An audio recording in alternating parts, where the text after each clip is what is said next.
వార్త 14వ అధ్యాయము 2వ వచనాన్ని 3వ వచనాన్ని మనం గమనిస్తే, నా తండ్రి ఇంట అనేక నివాసములు కలవు, లేని ఎడల మీతో చెప్పుదును.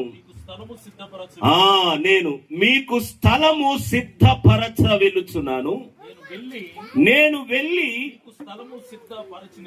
నేను మీకు స్థలము సిద్ధపరిచిన ఎడల నేనుండు స్థలములో మీరును ఉండులాగున మరలా వచ్చి నా యొద్ద ఉండుటకు మిమ్మును తీసుకొని పోదును. భక్తులకు దేవుడిచ్చేటువంటి విలువ దేవుని బిడ్డలారా ఇక్కడ కనిపిస్తుంది. ఏంటి ఆ విలువ?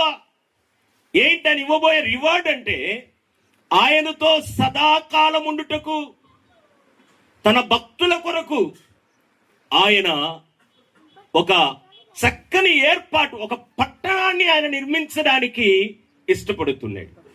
ఆ పట్టణములో భక్తులకి ఆయన ఒక నివాసము, ఒక్కొక్కరికి ఒక గుడారమును అక్కడ ఆయన సిద్ధపరుస్తున్నాడు. నమ్మిన వారి స్తోత్రం చెప్పగలరా? అది భక్తుల మరణానికి ఆయన ఇచ్చేటువంటి విలువ దేవుని పరిశీలన. ఈరోజు భూమి మీద ఉన్న స్థలాల యొక్క విలువను మనం చూస్తూ ఉంటాం. కవలకుంట్లలో కరెక్ట్ గా మెయిన్ రోడ్డు పక్కన ఒక 5 సెంట్ల బిట్ ఉంది అనుకుందాం. దాని విలువ ఎంత ఉంటుంది? ఆశీర్వాదం గారికి తెలుసు. మేబీ ఒక 5 సెంట్లు ఉంటే 15 లక్షలు అంటున్నాడు. కవలకుంట్లలో ఆ రోడ్డు మీద మెయిన్ రోడ్డు పక్కన ఒక 5 సెంట్ల స్థలము, దాని విలువ ఏంటంటే 15 లక్షలు.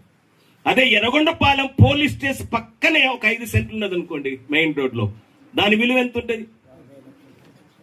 1 కోటి అన్నది. అదే విజయవాడ మెయిన్ రోడ్డులో ఒక 5 సెంట్ల స్థలం ఉంది, దాని విలువ గడితే ఎంత అవుద్ది? 100 కోట్లు. అమెరికాలో 5 సెంట్లు ఎంత ఉంటుంది చెప్పగలరా?